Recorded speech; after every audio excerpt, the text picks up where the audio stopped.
Colony 2 படம் எப்படி இருந்துச்சு, இந்த படத்தை நீங்க போய் தியேட்டர்ல தைரியமா பார்க்கலாமா வேணாமா, அதுதான் இந்த வீடியோவில் வந்து ஷேர் பண்ண போறேன். ஆக்சுவலி இந்த டெமோன்டி காலனி 2 பார்க்கறதுக்கு முன்னாடி டெமோன்டி காலனி 1 பார்க்கணுமா அப்படின்னு கேட்டிங்கனாக்கா, சில பேர் பார்த்தாக்கா இன்னும் நல்ல பெட்டர் எக்ஸ்பீரியன்ஸ் கிடைக்கும். பார்க்காதவங்க no issues.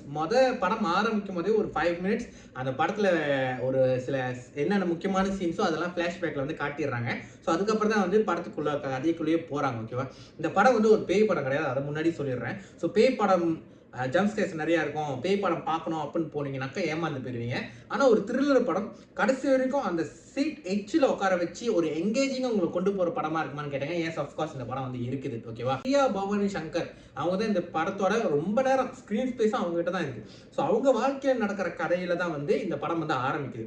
So Priya Bhavani Shankar பார்த்தீங்கன்னா வந்து அவங்களோட ஹஸ்பண்டை வந்து காதலிச்சு பெற்றவங்க எதிர்த்து கல்யாணம் பண்ணிக்கிறாங்க. ஏன்னு பார்த்தீங்கன்னா வந்து அவங்க ஹஸ்பண்டுக்கு வந்து கேன்சர் இருக்குது. அதாவது லவ் பண்ணும் போதே அவங்களுக்கு கேன்சர் இருக்குது, அவங்க பிழைக்க மாட்டாங்க டாக்டர்ஸ் எல்லாம் சொல்லிட்டாங்க. பட் இருந்த போதிலும் நான் கல்யாணம் பண்ணால் இவர் தான் கல்யாணம் பண்ணிக்குவேன்னு சொல்லிட்டு பெற்றவங்களை எதிர்த்து கல்யாணம் பண்ணிக்கிறாங்க.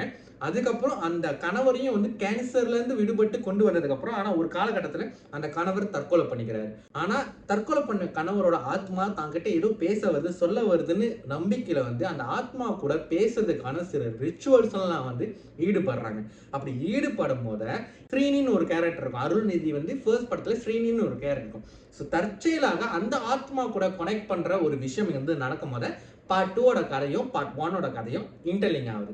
ஸோ இந்த ரெண்டு கதையும் கனெக்ட் பண்ணுறதுக்காக நிறைய சீன்ஸ்லாம் வந்து இந்த படத்தில் வந்து வச்சுருப்பாங்க. ஸோ அதாவது கிட்டத்தட்ட 9 வருஷத்துக்கு முன்னாடி 2015 அந்த டெமோன்டி காலனி 1 பார்க்கும் போதே படம் பார்த்துருப்போம். அதில் நிறைய சீன்ஸ்லாம் இருக்கும். ஸோ இந்த சீன்ஸ் இடத்துல எல்லாமே வந்து பிரியா பவானி சங்கரும் எப்படி இன்வால்வ் ஆகியிருக்காங்க அப்படின்றத காட்டுறதுக்காக சில சீன்ஸ்லாம் வச்சுருக்காங்க. அது ரொம்ப ரொம்ப நல்லா இருக்குது. லைக் ஓகே குட், ஓ அந்த சீனா, ஓகே இந்த சீனான்னு சொல்லிட்டு நம்மளை வந்து எங்கேஜிங்காக வைக்குது.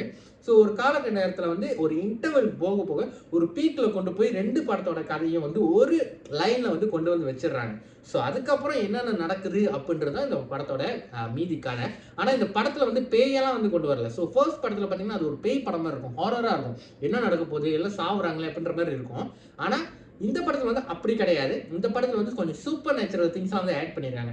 சிம்பிளாக சொல்லணும்னா யாரெல்லாம் வந்து கிறிஸ்டியானிட்டியை ஃபாலோ பண்ணுறவங்களுக்கு இந்த படத்தில் வச்சிருக்கிற குறியீடுகள் இதெல்லாமே அவங்களால ஈஸியாக வந்து கனெக்ட் பண்ண முடியும். லைக் 666 இருக்கட்டும், ஆன்டி கிரைஸ்டாக இருக்கட்டும், அதுக்கப்புறம் பார்த்தீங்கன்னா வந்து சூப்பர் நேச்சுரல் திங்ஸ்க்காக சில விஷயங்கள் ஆட் பண்ணியிருக்காங்க. ஸோ இதெல்லாம் வந்து கிறிஸ்டியானிட்டியோட மித்தாக இருக்கலாம் அல்லது அவங்களோட நம்பிக்கையின் அடிப்படையில் அங்கங்கே கொண்டு வர படம் இதுதான். ஸோ இது நார்மலாக ஹாலிவுட் படங்கள்லாம் ரொம்ப யூஸ் பண்ணியிருப்பாங்க. தமிழில் பார்த்தீங்கன்னா அவள்னு ஒரு படம் வந்துச்சு, அதாவது சித்தார்த் நடிச்சு ஒரு படம் வந்துச்சு. அந்த படத்தில் வந்து இந்த விஷயங்கள்லாம் வந்து ஆட் பண்ணியிருப்பாங்க. ஸோ அந்த படம் எந்த அளவுக்கு வந்து எங்கேஜிங்காக உங்களுக்கு இருந்துச்சோ அதே அளவுக்கு இந்த படமும் எங்கேஜிங்காக இருக்கும். ஸோ படம் கடைசி வரைக்கும் எங்கேஜிங்காக இருக்கா? ஸோ 100% வந்து அப்படி ஸ்டார்டிங் டு எண்டிங் வந்து ஒரு ரோலர் கோஸ்டர் மாதிரி இருக்கான்னு கேட்டாங்க, கிடையாது, அப்படி கிடையாது. நான் சொன்ன மாதிரி தான் ஃபர்ஸ்ட் ஹாஃப்ல வந்து அந்த படம் வந்து அந்த ரெண்டு படத்துக்கும் ஃபர்ஸ்ட் படத்துக்கும் ரெண்டாவது படத்துக்கும் எப்படி வந்து அந்த கனெக்டிவிட்டி வருதுன்றதை காட்டுறதுக்காக கொண்டு போன அந்த விதம் ரொம்ப ரொம்ப எங்கேஜிங்காக இருந்துச்சு. அண்ட் அந்த கதைக்குள்ளே போகும்போது சில அமானுஷ விஷயங்கள் சில சூப்பர் நேச்சுரல் விஷயங்கள்லாம் வந்து நடக்குது.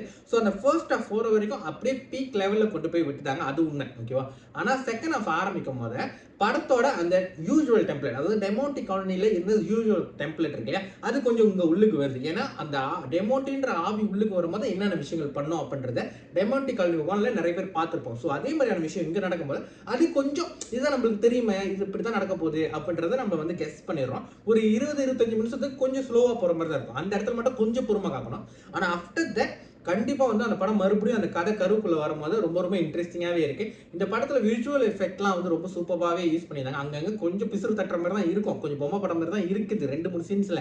ஆனால் அதெல்லாம் வந்து பார்க்க தேவையில்லை. ஏன்னா இந்த படத்தோட கதை நம்மளுக்கு ரொம்ப இன்ட்ரெஸ்டிங்காக இருக்கிறதுனால அடுத்து என்ன நம்ம யோசிக்கும் போது இந்த விஎஃப்எக்ஸ் வந்து ஜஸ்ட் ஃபார் சப்போர்ட்டிங் ஒரு எலிமெண்ட்க்கு மட்டும் தான் ஹெல்ப் பண்ணதை தவிர அதுதான் மெயின் கரு கிடையாது. ஏன்னா நம்ம ஒன்றும் மார்வல் படம் பார்க்க கிடையாது, அவெஞ்சர்ஸ் படம் கிடையாது. ஸோ அதனால அதில் போயிட்டு விஎஃப்எக்ஸில் வந்து குறை சொல்கிறதுக்கு.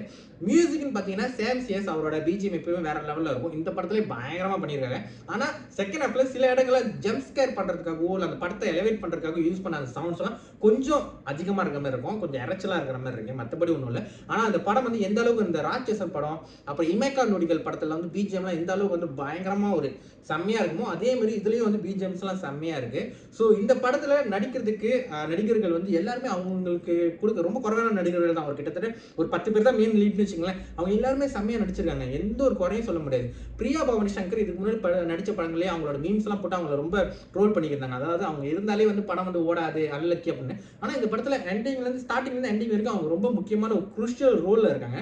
ஆனா அவங்களுக்கு கொடுக்கப்பட்ட அந்த எமோஷனலா இருக்கட்டும், பயப்படுற சீனா இருக்கட்டும், எல்லாத்துலயும் வந்து செம்மையாவே நடிச்சிருக்காங்க.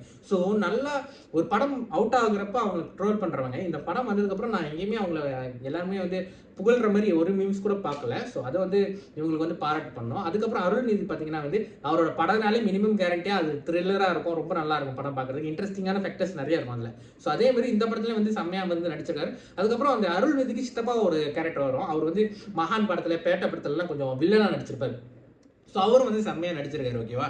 அதுக்கப்புறம் பார்த்தீங்கன்னா வந்து இந்த படத்தோட அந்த எண்டிங் ஓகேவா, நான் சொன்ன மாதிரி தான் ஃபர்ஸ்ட் ஹாஃப் பயங்கரமாக பீக்கில் போய் விட்டதுக்கப்புறம் ஒரு 25 நிமிஷம் அந்த யூஸ்வல் டெம்ப்ளேட்டுக்குள்ள வந்துடுறாங்க. அதுக்கப்புறம் மறுபடியும் அந்த கதைக்குள்ள போகும்போது ஒரு கேரக்டர் ரிவீல் பண்ணுறாங்க. ஓகேவா, இது வந்து ஒரு சூப்பர் நேச்சுரல் திங் சொல்லி இந்த கேரக்டர்னால தான் இந்த விஷயம் நடக்குது அப்படின்னு சொல்லும் போது ஒரு நடிகரை காட்டுறாங்க.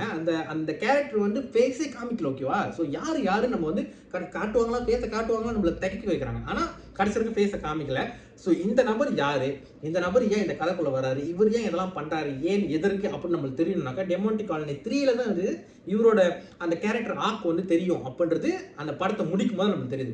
ஸோ சொன்னா நம்ப மாட்டேங்க, படம் முடிஞ்சதுக்கு அப்புறம் யாருமே ஏந்திரிக்கல. லைக் ஒரு பின் ட்ராப் சைலன்ஸ்ல இருக்காங்க எல்லாருமே. ஸோ நான் கூட வந்து லைக் இந்த மார்வல் படத்துல பார்த்தீங்கன்னா வந்து கடைசியாக ஒரு ஸ்னீக் பிக் வரும், டைட்டில்லாம் கொஞ்சம் போட்டு முடிச்சதுக்கு அப்புறம் எண்டிங் போட்டதுக்கு அப்புறம் ஒரு ஸ்னீக் பிக் கொடுவாங்க. ஸோ அதாவது அடுத்த பாட்டுக்கான ஒரு லீக் மாதிரி இருக்கும். ஸோ மேபி அதை எதிர்பார்த்து உட்காந்துருந்தாங்கன்னு தெரியல, யாருமே ஏந்திரிக்கல படம் முடிஞ்சு அவ்வளோ பேரும். ஸோ அந்த இடத்துல நம்மளுக்கு தெரியுது இந்த படத்தை வந்து எதிர்பார்த்து ஏன் முடிஞ்சு ஒன்று ஏன்டா முடிச்சுன்னு இருக்கும், இல்லைன்னா அடுத்து என்னடா ஃபேஸை காட்டாம விட்டாங்களே, இப்போ நம்ம அடுத்த படம் வர வரைக்கும் வெயிட் பண்ணணுமென்ற ஒரு எண்ணத்தில் வந்து எல்லாரும் உட்காந்துருந்தாங்க. ஸோ தேட்டரிக்கல் எக்ஸ்பீரியன்ஸாக இந்த படம் வந்து சூப்பராக இருந்துச்சு. நான் வந்து இந்த படத்துக்கு போனலாம் போல, ரிவ்யூ பண்ணலாம் போவே கிடையாது.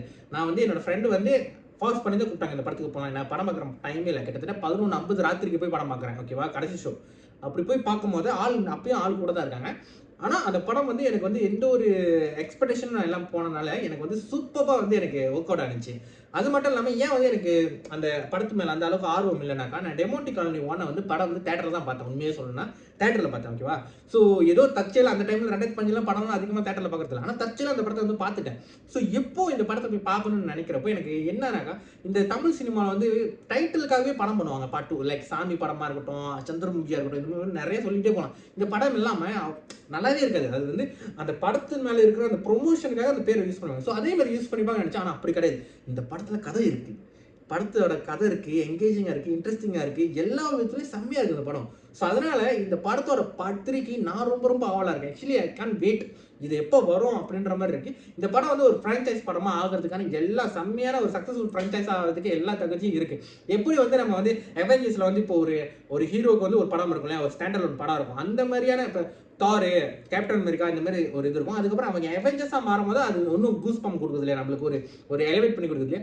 அதே மாதிரி தான் இந்த படத்தில் இந்த டெமோன்டி காலனி 1 ஏன் ஹாரர் இருந்துச்சுன்னா, அது ஒரு ஸ்டாண்டர்ட் ஃபிலிம், ஒருத்தர் வாழ்க்கையில் நடக்கிற ஒரு கதை, ஒரு சம்பவம், ஒரு நைட்டில். ஸோ இந்த சம்பவத்துக்கு பின்னாடி என்ன ஒரு அடிப்படையான ஒரு கரு இருக்கு, ஏன் இதெல்லாம் நடக்குது அப்படின்னு காட்டுறதுக்காக அந்த ஸ்டாண்டர்ட் படம் இருக்கு.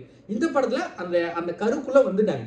ஸோ இது எப்படி எண்ட் ஆக போகுது அப்படின்றது தான் வந்து டெமோன்டி காலனி ஃப்ரான்ச்சைஸில் எண்டிங்காக இருக்கும். ஸோ இது ஏன் நடக்குது, மேலும் இதுல எடுக்கப்பட்ட அந்த டாபிக் இருக்குல்ல ரொம்ப பெருசு. ஐ மீன் ரொம்ப பெருசு. Super natural things, evil spirit அப்படின்னு சொல்றாங்க. ஸோ அதனால இந்த படத்தை யாரெல்லாம் ஒன்று பார்க்காம இருக்கீங்களோ தயவு செய்து பாருங்க.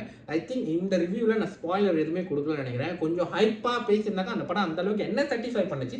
அதனால நான் கொஞ்சம் அதிகமாகவே இந்த படத்தை பற்றி சொல்றதுக்கு வாய்ப்பு இருக்கு. ஆனால் எல்லா படத்துலையும் நம்ம இந்த மாதிரி பேச மாட்டோம். நம்மள இந்த 2024 சில படங்கள் மட்டும் தான் இந்த மாதிரியான ஒரு சாட்டிஸ்ஃபேக்ஷன் கிடைக்கும். நான் சாட்டிஸ்ஃபேக்ஷன் சொல்றது வந்து தமிழ் சினிமாலே பார்த்த சிறந்த படம் சொல்ல மாட்டேன். நான் கொடுத்த 20 வெள்ளிக்கு செம்மையான படம். ஸோ அதனால ஐம் ஹாப்பி. நீங்களும் போய் பாருங்க. இந்த படத்துக்கு நான் மார்க் கொடுக்குறதா இருந்தாக்க எவ்வளவு கொடுப்பேன்னு பார்த்தீங்கன்னா வந்து ஒரு 9 மார்க் கொடுப்பேன். 10க்கு 9 கொடுப்பேன். ஏன்னா வந்து இந்த படத்துல வந்து அந்த அளவுக்கு குறை சொல்றது மாதிரி ஒன்றும் இல்லை.